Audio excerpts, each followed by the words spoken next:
కానీ కేసీఆర్ గారు 2 ఏళ్లు పోరాడి ప్రధానమంత్రితో మాట్లాడి రాష్ట్రపతిని మెప్పించి 95% ఉద్యోగాలు తెలంగాణ బిడ్డలకు దక్కే విధంగా రాష్ట్రపతి ఉత్తర్వులను సవరించిండు కేసీఆర్. అది నియామకాలు. మన నీళ్లు కృష్ణా గోదావరి నీళ్లు మన భూభాగంలో దక్కాలి, పారాలి. మన ఉద్యోగాలు మన పిల్లలకు దక్కాలి, మన నిధులు మన తెలంగాణ అభివృద్ధికి దక్కాలి అని కేసీఆర్ గారు ఆనాడు జయశంకర్ సార్ చెప్పిన నినాదాన్ని నిజం చేసి చూపిండు మన కేసీఆర్ గారు. కానీ ఇవాళ ఏమైతుందో మీకు తెలుసు. నీళ్లు ఆంధ్రాకు, నిధులు రాహుల్ గాంధీకి పోతున్నాయి. రేవంత్ రెడ్డి పాలనలో 20 నెలల పాలనలో ఏం జరుగుతుందంటే నీళ్లు ఆంధ్రప్రదేశ్కు, నిధులు ఢిల్లీకి పోతున్నాయి. నీళ్లు ఆంధ్రప్రదేశ్ కంటే బాబుకు, నిధులు ఢిల్లీ కంటే రాహుల్ గాంధీకి పోతున్నాయి. మరి దీనికోసమైనా ఏం జరుగుతుంది? మరి ఆ విషయాలు మీరు తెలుసుకోవాలి, ఆ విషయాలను మీరు బాగా అర్థం చేసుకోవాలి. ఇవాళ ఢిల్లీలో ఉన్న బీజేపీ, ఆంధ్రప్రదేశ్లో ఉన్న తెలుగుదేశం, మన తెలంగాణలో అధికారంలో ఉన్న కాంగ్రెస్, ఈ ముగ్గురు కలిసి మన తెలంగాణ హక్కులకు ముప్పు వాటిల్లో చేస్తున్నారు. మన హక్కులు దెబ్బతీసే కుట్రలు చేస్తూ ఉన్నారు. దయచేసి మీరందరూ కూడా బాగా అర్థం చేసుకొని ఆ కుట్రలను బద్దలు కొట్టాలి.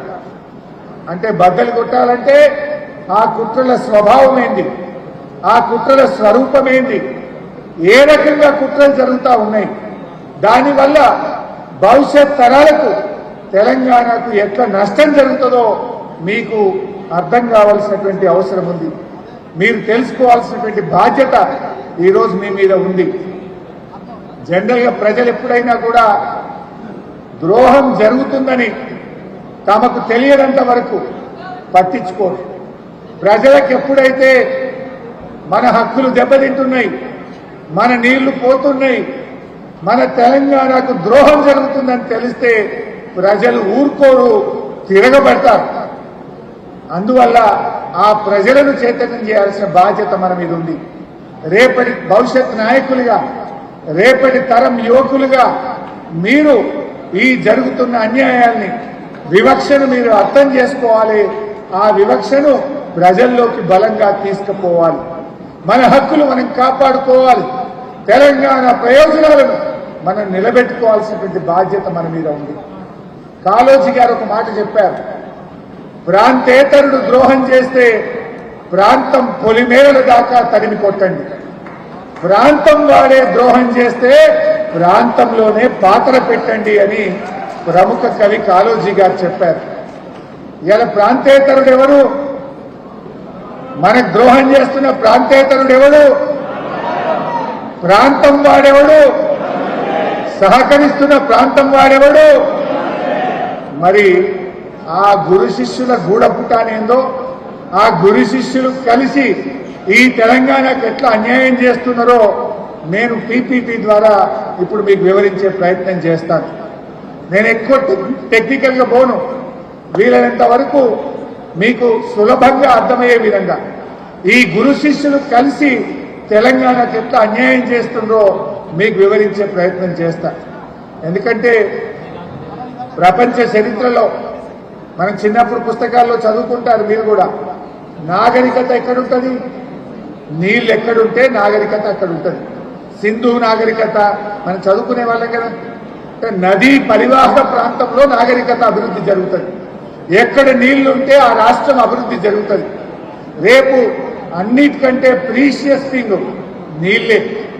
ఏ దేశమైనా ఏ రాష్ట్రమైనా అభివృద్ధి జరగాలంటే నీళ్లు చాలా ముఖ్యమైనటువంటివి. అందువల్ల ఆ నీళ్లలో, కృష్ణా గోదావరి నదులలో మన వాటా మనం దక్కించుకోవాల్సినటువంటి బాధ్యత ఇలా మనందరి మీద కూడా ఉంది. ఇలా తెలంగాణ ఉద్యమం జరిగిందే నీళ్ల కోసం. కేసీఆర్ హయాంలో మనం కరెంటు పోయిందా?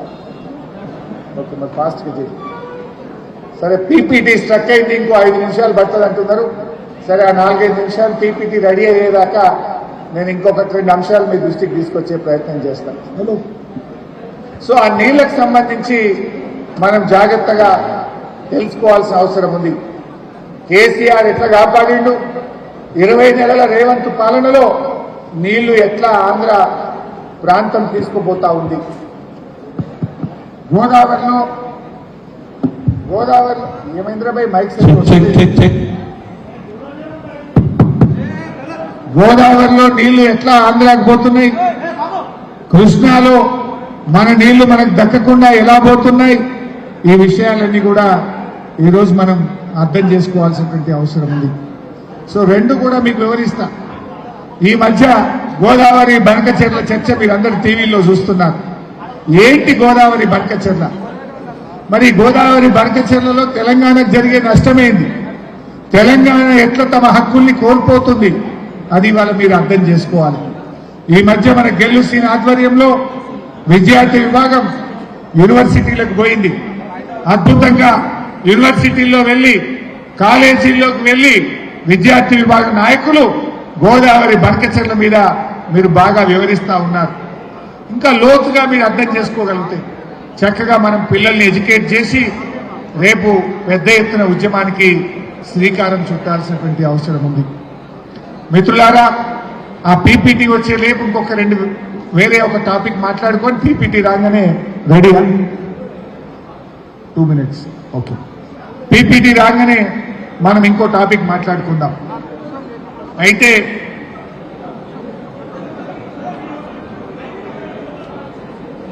మీరు ఇక్కడ జరగరాదురా బాబు, ఎందుకురా స్వామి మైపాల్ వీడెందుకునే వాళ్ళ బిడ్డ ఎందుకు పోవచ్చు కదా, మైపాల్ అందరు ఎందుకు పారదు బా జరు.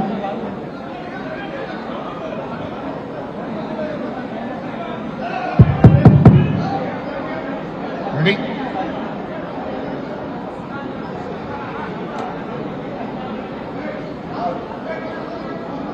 రైట్.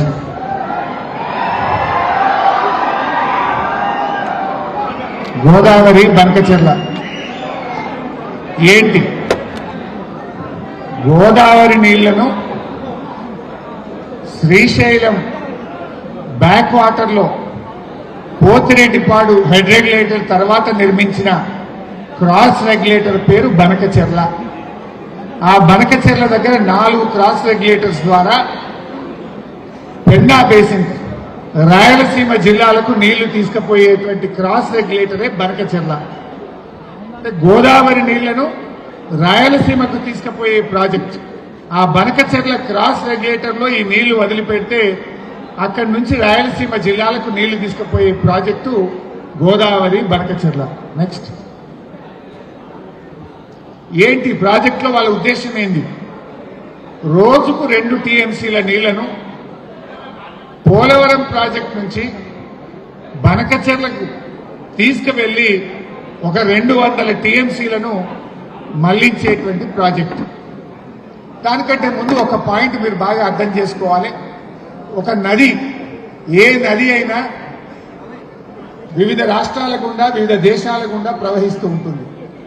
గోదావరి నది తీసుకుంటే 7 రాష్ట్రాల్లో ప్రవహిస్తుంటుంది.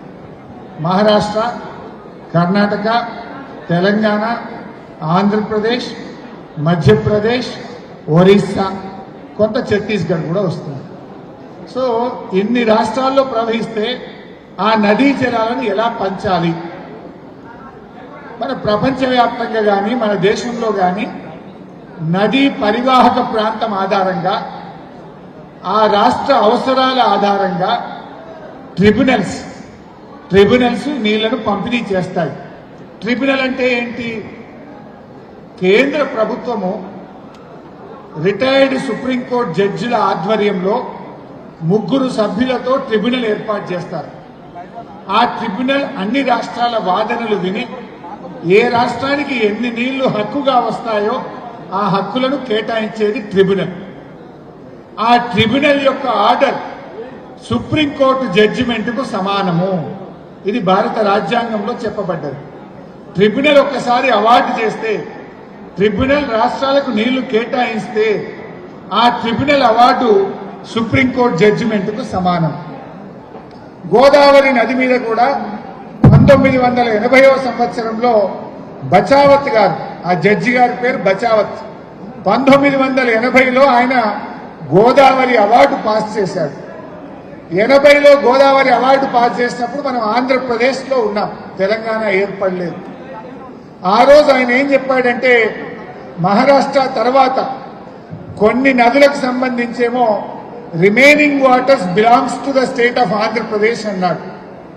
కొన్ని స్ట్రీమ్స్ కు సంబంధించి all water belongs to the state of Andhra Pradesh అని చెప్పాడు.